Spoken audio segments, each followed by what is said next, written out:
Speak English with Max and Anna. Hi! We value your time. So let's get straight to the techniques that train your brain to think in English. First, don't translate words. Picture the image or action right away. Second, don't start with hard topics. Start with simple, everyday things. Third, don't search for the perfect word. Just explain it in other words. Fourth, practice every day. 5 to 10 minutes a day is enough, but every day. Fifth, use ready-made phrases. Don't build a new sentence every time. Sixth, say your thoughts out loud. Don't just think them silently. Seventh, listen to a recording and repeat right after the speaker. And eighth, don't be afraid of mistakes. Mistakes help you learn faster.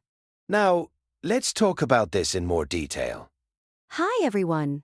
Welcome to our podcast, Speak English with Max and Anna. We make useful episodes for everyone learning English. Hi, friends. My name is Max, and next to me is Anna. We're really glad you're here with us again. Today, we have an important topic for every student. We'll talk about how to stop translating your thoughts all the time. We'll train your brain to think directly in English. Then your speech will become fast and confident. This is what viewers ask me about most often. People study grammar for many hours, and they want to speak easily without stress. But that doesn't always happen. Let's go through some simple steps for practice. The main reason for freezing up is the habit of translating all the time. A person first hears a phrase in English, then they translate it into their native language in their head. After that, they think about what to answer. And at the end, they translate the words back again. This is a long process, and it takes a lot of energy and time. To break this cycle, your brain needs a direct connection to the language. Connect new words directly with images and actions. That's clear and logical. So when I hear the word apple, I should just see the fruit? I don't need to remember the translation? That would really save energy and time in a conversation. Exactly. And you should start with the simplest everyday things. Don't try to talk about complex philosophy right away. Don't start with politics or big ideas. Start by describing your room or the dishes in your kitchen. In the morning, you drink tea and think to yourself. For example, this tea is hot, this tea is tasty, it's time to leave the house. A simple action like this quickly builds strong connections in your head. I often go silent when I forget the word I need. For example, I forget the word kettle, and the conversation just stops. What should I do in that situation during a conversation? Never search for the perfect word at any cost. Your main goal is just to get your meaning across. You're not taking a strict exam at university. If you forget the word kettle, say a thing for hot water.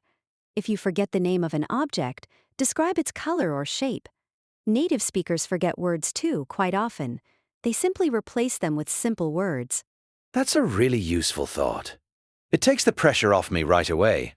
We often worry about looking silly or imperfect, but the whole point of language is simple, living communication. Exactly right. Simplicity gives you freedom. The next step is to build a daily habit of short thoughts. 5 to 10 minutes a day is enough. Short daily practice is better than rare long sessions. Your brain loves rhythm and starts reacting faster. Look around your room and name the objects. First name the things, then simple actions and plans. What if a person doesn't know many words? What if they don't have enough words for thoughts like that? For simple thoughts in a language, you don't need complicated words. You need the most common words from everyday life. I'll tell you a secret.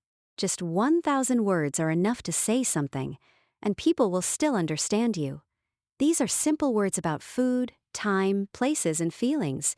Use ready-made phrases so you don't build sentences from scratch. For example, I usually do this because it's convenient. Or the phrase, tonight I'll be reading. Your brain loves simple phrases like these and uses them easily. Is it useful to say your thoughts out loud at home? I sometimes talk to myself while cooking dinner, but sometimes it feels a bit strange. Talking out loud to yourself is a great way to speak more freely. When you read silently, your mouth and tongue just rest. But speaking is also a physical skill. It's a bit like sports or playing the guitar. Your mouth and tongue need regular training. So read out loud and talk about your simple actions. There's also this technique. You listen to a recording and repeat right away. It's called shadowing, or repeating after the speaker. How much does this really help you speak more fluently? This is a very powerful way to learn to speak fluently. You take a short recording of a native speaker. You play it and repeat the words right away. You copy their speed, pauses, and stress. At first, this will feel hard, but your mouth will adjust quickly. This way, you learn the right sound and rhythm of the language. How do you stop being afraid of mistakes in conversation? This fear often stops people in lessons. A person just stays silent and loses the chance to practice. Remember this simple rule. Silence is always worse than a mistake. Mistakes are a normal part of learning. When you make a mistake and notice it, your brain learns better. In that moment, you feel an emotion, and that helps your memory. If you make a mistake, just smile, fix the word, and keep talking. The more you speak, the smaller your fear becomes. I really like this gentle approach to learning. Many people are too hard on themselves from day one.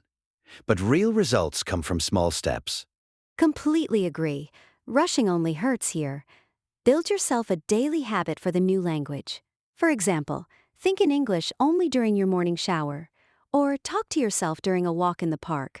Switch your phone's menu to the new language. This way, you'll learn a lot of useful everyday words. Write short plans for the day in the new language, then read those notes out loud before you leave.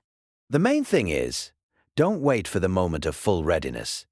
Confidence only comes while you're actually doing it.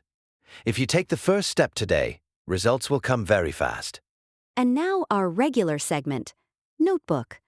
Let's go through 3 useful words from our conversation. The first word is habit. A habit is something a person does regularly, almost without thinking. For example, morning exercise or reading before bed.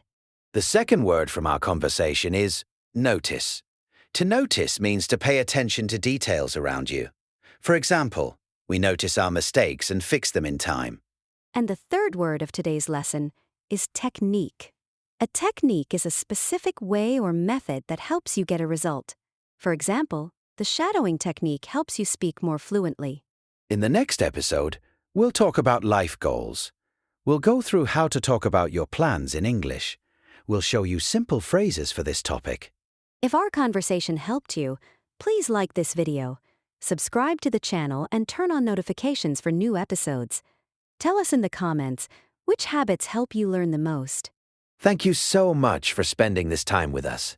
We wish you easy practice, great results, and a wonderful mood. Bye everyone, take care, and see you soon on air. All right, I've got to run. Time to